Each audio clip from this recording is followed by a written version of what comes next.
So I thought I wanted to go over a bit some of the matches that have been playing in LEC this last weekend, with my impressions of the teams and mostly where I think that they will go from here, kind of an exercise on predicting what are the limitations of each team and where I think they're going to end up in this split and generally in the year. So first off, I think I want to land. By the way, I'm not going to really talk about the bottom teams because I am not really sure that it really matters since they are not going to go into the next phase.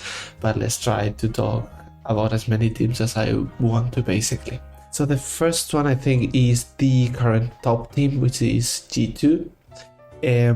I personally, going into the off-season, I didn't really understand because this roster of G2 was more or less criticized for dropping Targamas, not for dropping Flacket, and somewhat for dropping Jankos.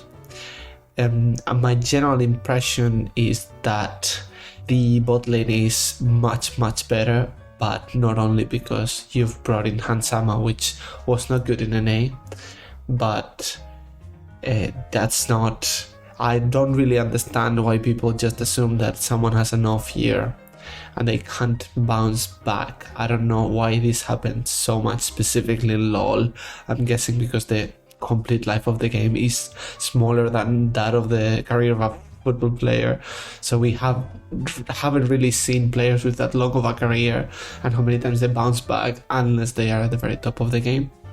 But it was always clear that Hansama is very good and mechanically he can't really fall off. And people really forget that Hansama was this mythical creature that was a 15-year-old that had several accounts in Challenger, and everyone in EU, at least when I was playing LoL and I started to watch LoL in EU, was talking about him whenever I talk with someone in high elo.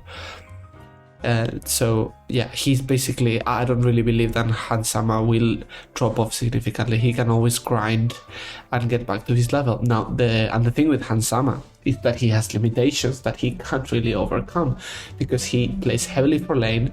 He has a weird sense of just the map, so his teams tend to struggle a lot to transition the advantage to win the game, even though winning bot hard usually means that you win the game in League of Legends, more so than any other lane, basically.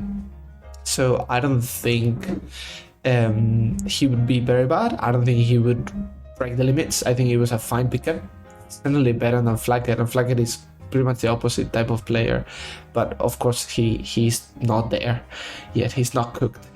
And regarding Targamas, my opinion with Targamas as a player, I think people don't really understand how he plays. I don't know if with support and junglers it happens a lot that people don't really pay a lot of attention, because to understand what they are doing you really need to pay attention in a game and focus on them.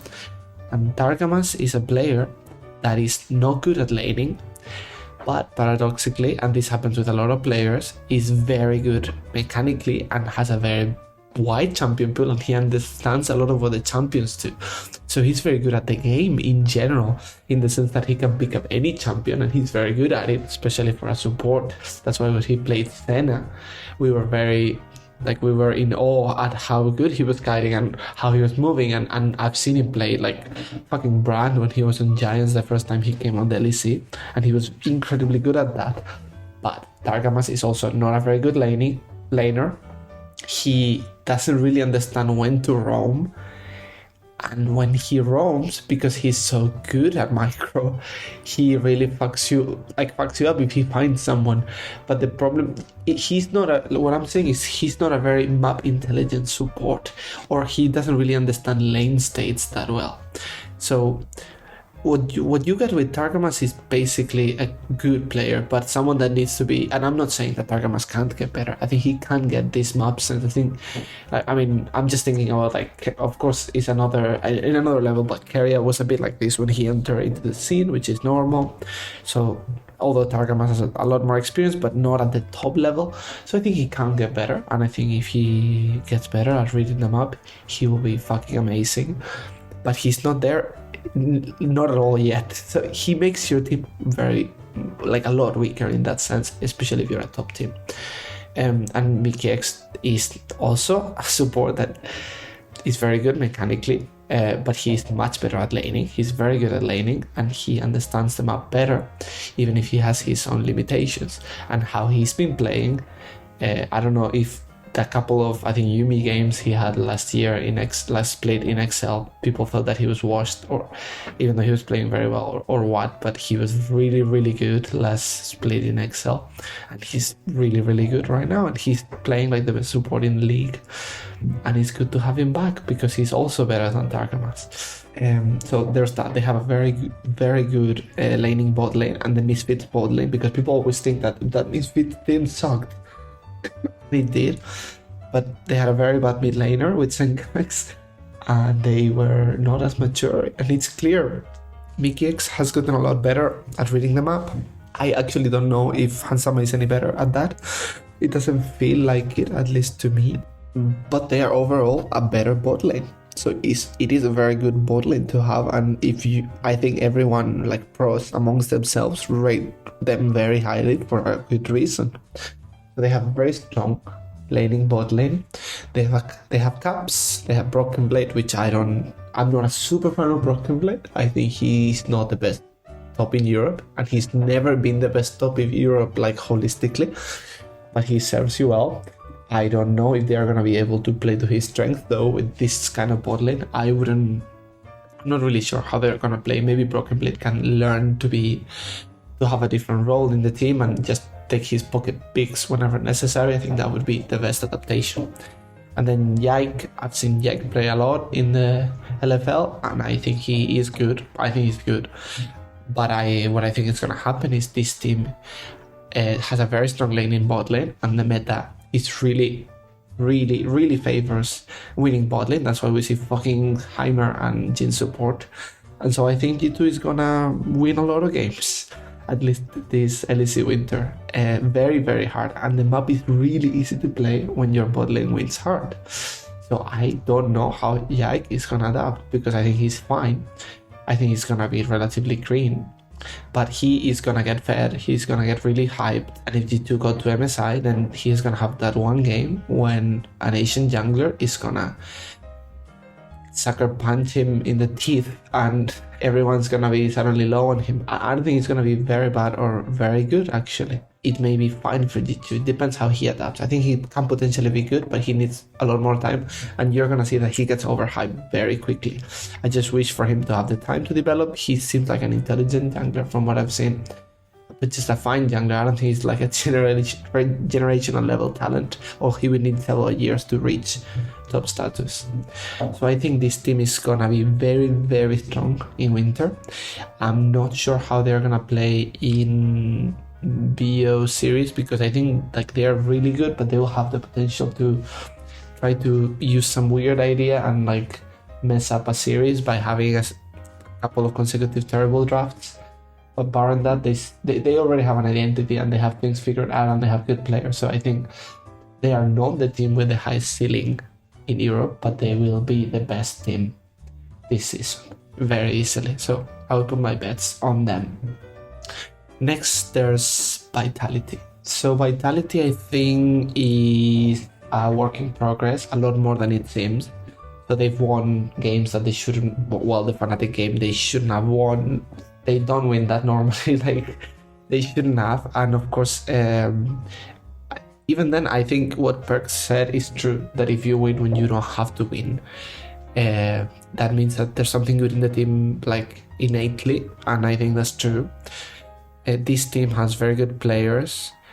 This team has a bot lane that I think will work well in combination with the rest of the team. I don't think it's an amazing bot lane, but I think it will be a very intelligent bot lane. Both of them, I think. Neon and Kaiser are very intelligent. They will pair well with Perks. They will pair well with Bo, and then Bo and Perks have the potential to be incredible. I think Bo is so stupidly, like really, really, really good micro-wise. He's also just fine in general, like as a jungler. Of course, he comes with a baseline like capability as a jungler coming from the LPL that is always much higher than anyone in EU. I actually think the only jungler that from like last season could actually face him is Ayoya, and I think Ayoya is gonna be toasted in this team, and I worry for his mental health, and I think he always had that kind of he had micro problems sometimes that he would try to overforce. He like when he's very focused, I think he is the most intelligent jungler in the West, and I think he's one of the best in the world when he's very focused. But he has limitations, and trying to play on the edge with this team is gonna bring them up. So I don't think he's gonna have like a great year, but I'm always very high on him. So basically, this Vitality team, what they need is something from the top lane, and I'm not really have a good read on Photon.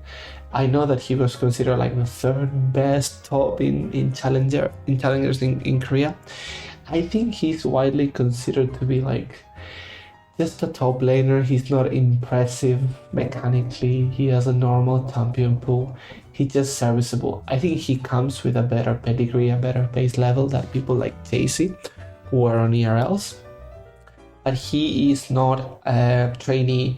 I'm just gonna tell this straight up, like a trainee that is a real prospect is not gonna be let go by T1. Now, of course they have Zeus, so even if he was a real prospect, maybe they would let him go. But I don't, like from what I know, the scene and what I've seen him play, he's not like a real top LCK team prospect, basically. But he will be good for the time that he takes to regress in this system, or if he adapts. So I'm not really sold on him. I don't know if I would be sold on I think I would be more sold on Alfari if he comes back. I would like for them to play in a way that has like Alfari as like a weak side top laner kind of. I think that's where he's at his best, and he would be much better. I think Photon will be serviceable, but he has had a couple of really big mistakes, like backing. I would have to try to put it on screen, but he backed in a really terrible moment and basically let Fnatic get bot tower and get the dragon, which I understand that they don't have much coordination, so it's not on him necessarily, but it's just the problems that it brings, and he's not a mechanical freak or anything like that. So they will have growing pains, but they look like a good team. I don't know if they look like the second best team. This team would be if they click together and they either with Photon or with Alfari and they have a good system, this team will be very scary to face in a BO series, even internationally, because of the ideas that they put on the table. I'm really excited to see Bo and Perks grow together because they seem to like each other. So yeah, it's all good. I think Bo is already the best performing jungler in the LEC, but he's not doing anything amazing. But I hope this is his baseline level. So I think it will go up from here, and he looks good. So then I think the next one is Koi. I'm not really sure actually, but I'm just gonna go over it. I think Koi. I actually think Shigenda was fine. I think Shigenda needs time. People were saying he was not the best top in LFL, and Aram was. I don't know which games they're watching because like top lane is so decided by how you're set up and which picks you get, and Aram was in a team that was top big people, and he was given very good matchups against very incompetent teams that never play to top. And just the other day in LEC, he's made a couple of mistakes, like warding without covering the entrance to the river, so just at the edge of the brush. He's like the way that he's been playing, letting like ping-ponging waves with a Jax when he's playing Darius, like it's just things that are not very good. I think Siganda was better, I thought, in ERLs too, but he's worse than Adamna right now. And then the other problem is that this team doesn't know how to play for top, and they don't have to, and they shouldn't do it because they have the best bot lane in LEC. So I don't really know where they go from here. I think they will just be like a 4th place team or a 5th place team. I don't really bearing like a very big development for Sikanda. Well, actually this split they could be higher. They could be 2nd or 3rd because bot lane will be really important in this split. So yeah, I would give them like 2nd or 3rd actually. I could see them smacking bot lanes like from other teams, even by Vitality. But yeah, I'm not like super sold that after this they will develop very much during the year. After this we have I don't really know which team we have, but I'm just gonna go to Fnatic, I think. So Fnatic, I think Fnatic is the best 1-2 team in the LEC because they are not a 1-2 team, they are a 2-1 team that fucked up against Vitality. For me, what's really interesting about Fnatic, and it signifies that something has changed dramatically, is the amount of coordination they seem to have. They've made a lot of mistakes, like a lot of really big mistakes, but they have a lot of coordination right now. And that's just very interesting because they did not have any of this last year. And of course, they've changed the bot lane, and that I think not having Hylisang and not playing through bot changes a lot the communication, but especially the top side too seems to have been improved a lot. Now, I don't know how familiar people are with Rox and with, I don't really remember the name, but yeah, they've pulled up their coach from their academy team. And last year I thought he was incredibly good in SLO. He did a very good job, and he knows Rox, and I think Rox will have a lot more synergy with Razork. Rox also speaks Spanish very well. He will have known Razork from before, basically, and I think the system, the style of play will be more familiar to him. You are not that chained to what Hylisang and Upset do.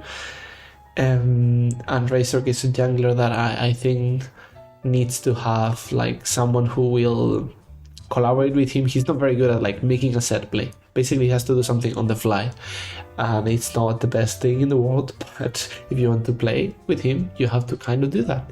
You have to let him like invent things on the fly. So it's good that he has a body now. I think the more Rox plays melee support, the better they're gonna do. Because one, Fnatic still doesn't have a good warding system, and playing Enchanters, the main problem of playing Enchanters is that you need a good warding system, you need better coordination because it's really hard to access areas that you need to ward with a very squishy, easy to kill champion. And then Rox has a very good engage sense, so yeah, that probably will make the team better. But in general, I saw them have very good coordination. I think this team has the best peak out of any team in the LEC, by a margin actually. And the only thing I'm not sold on is the bot lane. I think they can't really play through bot lane because Reckless is not that kind of player, and I don't know Wonder is that kind of player anymore. I think they have to they can play, they're gonna play through mid basically. You're gonna see this play, if they develop, they're gonna start playing hard through mid, and this team has for me, the best big players in the LEC. I think Reckless will just be fine. He's always plays the same way. He is fine. He will not change form. He is just reliable, and he will not be very good. He will not be very bad. But and this I always stress because people always say that Reckless is so cautious. Reckless is extremely consistent at team fighting. He's a kind of player that you would bet your life on not to make a mistake. Now, does that make that sometimes he deals way less damage than you need him to? Yes. But the thing that this team has, they have the best team fighting top in LEC, which is Wonder, and when he's on form, the best overall top. He played Gragas. He inted his face off at the beginning of the lane, and he was still 3 times more impactful than the opposite top laner. Top laners are very good with their champions and have very good teamfight sense. Like the Shy is a good example, but he's a bit polarizing. Like Wonder are just more useful and will just be better in every meta. And he just makes your team better. And if you look back and look at comps from 2019, 20 or 2020 G2, he is calling in team fights and he's extremely good at it. So I always think a team with Wonder will be better than other teams. They will be better at team fights. So they have 2 incredibly good team fighters in Wonder and Reckless. And then they have the coins, which are Humanoid and Razork. Now, the Razork can be okay or good, and sometimes he can be really, really good, like some poppy games he had last split. But you have to let him cook, so you have to have a body, he needs Rox to go with him, and some games he will int them off, that's what it is. And some other games he will provide you with a lot of control. But the way Razork plays will allow if he finds a way to synergize better with Humanoid, which he's already doing, and he enables Humanoid. Humanoid is the best laning best laning mid laner when he's on of the West by a lot. He dumpsters people internationally when he's on, and the problem that he has is that he gets caught in weird position. He has this sort of aloof presence that he just gets caught. He doesn't seem to care, but his upside is really, really high. So I think this team will not necessarily do that well this split, even though I think they are very, very good. But I wouldn't be surprised if they win subsequent splits, or if they do very, very well internationally. I think it'll be a matter if they have enough patience and there's not that much pressure on them, so that they break before synergizing properly. Because just from seeing them play and do set plays, they look good. They look, for me, if I have to guess where teams are going to end up at the end of the year, and the problem with this one is that I assume that Fnatic doesn't break apart internally, which is hard to know, because they never have enough patience to let the team congeal together. I think they would be for me, it would be the best team in the LEC if they actually reach the whole potential, but I would put them in the top 3 at the end of the year if they don't break apart internally. I really think they can do worse than that. So I don't really understand people who don't rate this team, because they look very good, and because I really, really, really don't like Yamato Cannon and last year's strategies, and it's already changed dramatically, so I can only say that. So we've over with Fnatic. I'm not sure if there's any other team that I actually care about. There's Heretics. I think Heretics will not be a contender at any point. Well, this one I can go over, but it's not a very important team. So basically, Evi, I don't know why people didn't think that Evi was very good. He was very good when he played in the Korean server. He's a good top laner, and Europe doesn't have very many, and he's good. For European standard, he's very good. He's not like some niche player. He's on the level of Wipo in many aspects, and Wipo was considered a top level player here. Then I think Jankos is, I don't know which phase of his career he's in. Last year in G2 he seems to do random stuff every game, like a different game plan, not particularly good, not particularly bad, but he's just there. He's good, but not super good. And then the thing with this team is, I think Ruby, he looked good on Casio because he got fed a bunch of kills, and he's a Casio specialist. He was really bad with Azir. That is a bad signal if you're really bad with the Seer. And I don't think he's gonna be I think he was fine in ERLs, but I don't think he's gonna be very good. I think as the year goes by, people are gonna be more and more down on him, actually, because he didn't seem to, maybe he's just stage jitters, but he didn't seem very good in any game, to be honestly. He didn't deal much damage unless he got a spoon-fed kills, I don't know. And the bot lane is tragic. I think, for example, Jack Spectra was the best. Well, he could be argued to be the best ADC in ERLs last year, but not by a long margin. And he, Mersa is really bad. Really, really bad. I don't know what else to say. And the problem is, Jack Spectra, contrary to what you could think, even though he's originally driving one trick, he was never that good laning, because he's never had a support that was that strong laning, so he has never really developed that. And I think you had to have him next to a good laning support, but in Europe they're really expensive, or you play to survive lane, even though because he's really good at team fighting, and the way he transformed into a player in ERLs was that late game carry, which is the common way to develop usually. So I don't know where this is gonna go. I honestly think that Flacket is probably, after a whole year of playing at the top level, he's on a similar level. So they could bring him up, but it's not gonna change much. So for me, I wouldn't want for Jack Spectre to be switched off so fast. I would rather have a different support. I would change Mersa if I could, and I don't know where this team's gonna go, because they can really carry through top. And yeah, I think that this team will be pretty weak, and I actually have them, even though they look fine right now, I think they are short on players, and unless the bot lane makes a radical change, which I don't think they will, I see SK being better than them, for example, or BDS potentially. And then the last team that I care much about would be Mad Lions. this Mad Lions roster is it's not gonna be good. I don't really know why. I've seen a couple of games, and one of them, Niski, was really bad, and people rightly said so. But I think he's been really bad in all of them, actually. I don't know why he's playing this bad. Niski was always a bit streaky, and he has problems like laning and being consistent a lot of the time. And I don't really get... So the thing I don't really get about like Niski is people make up the narrative that he really helps the junglers. And I don't, like, even when he was on C9, I don't really think that's necessarily the case. But I think he is intelligent about it and he communicates well. So he's not like someone that will help your jungler necessarily, like in the game by being ahead. Like, for instance, someone like Obi, who doesn't really lose lane, but doesn't really want to move or help, it seems. So it would be worse than Niski with a jungler. Well, some junglers does better. If you're just having pressure in mid, that's all they need. But the thing is communication, I think, or something that I don't really see, because I don't see it. It has to be something different.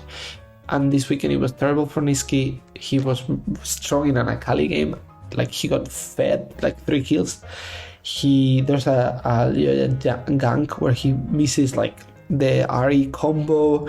There's so much like basic stuff that he fumbles, and he still gets fed, and he still almost ends his whole lead in dragon. Well, he ends it, but in a dragon, and they still win the game. But I see this going really bad for my Lions, because I don't think Niski's in good form. I think the bot lane is not great, and I don't think there's much to cook with right now. But in theory they have better players than last year, but I don't know. I think last year they were already dysfunctional more, so that is what it is. And from the rest of the teams, I don't... oh yeah, there was something I wanted to say. Although Astralis is quite bad, and I think they will not be the worst team in the league, maybe, I don't know, because Danger is just so bad for so long. But I had some expectations about like 113 had really bad year on K-Corp, but I really like the games he's played so far. Actually, I think he's shown me more than Yike, in the sense that I can't really know how well Yike is playing because he already has the game solved before him. But 113 he killed Jankos by like changing his path midway, baiting him into thinking they were like doing vertical jungling. He's ganked well, he's being like unpredictable, and I think he looked good. I don't know, I think he thrives in chaos too. So I actually think, even though he plays like a monkey a lot of the time, I think he has the biggest upside of any like rookie jungler in a couple of years. He's potentially incredibly good if he could develop, because his baseline level and his instincts are really interesting. So I would like to see him not leave the LEC. Actually, I would like to see him develop into something. If he can't, then he won't be an LEC player, but if he does, I don't think he's gonna stay as a middle of the table jungler. Actually, I think he's either gonna leave or he's gonna be really, really good. But just, of course, I don't have anything to support that. I just liked his games. And that's mostly it. So thank you for listening, and I'll revise this at the end of the winter split and see how wrong I am. See you.